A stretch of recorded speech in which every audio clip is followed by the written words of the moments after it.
औद्योगिक प्रदूषणाविरोधात मुंबई उच्च न्यायालयात रिट याचिका। दिंडोरी तालुक्यातील लखमापूरजवळील औद्योगिक प्रकल्पामुळे पर्यावरणीय प्रदूषण होत असून भारतीय राज्यघटनेच्या अनुच्छेद 14 व 21 अंतर्गत नागरिकांच्या मूलभूत अधिकारांचे उल्लंघन होत असल्याचा दावा करत प्रेम गांगुर्डे यांनी अनुच्छेद 226 अंतर्गत मुंबई उच्च न्यायालयात रिट याचिका दाखल केली आहे।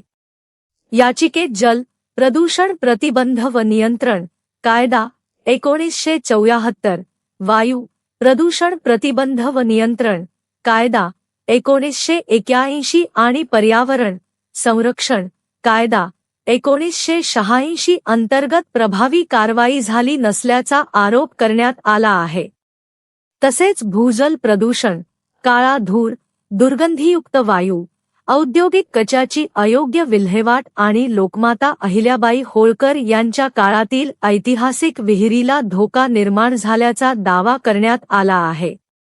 याचिकेत रिट ऑफ नॅम्स परमादेश जारी करून संबंधित प्राधिकरणांना तातडीने कारवाईचे आदेश देण्याची मागणी करण्यात आली असून याचिकाकर्त्यांच्या वतीने ॲड. नारायण रोकडे बाजू मांडणार आहेत।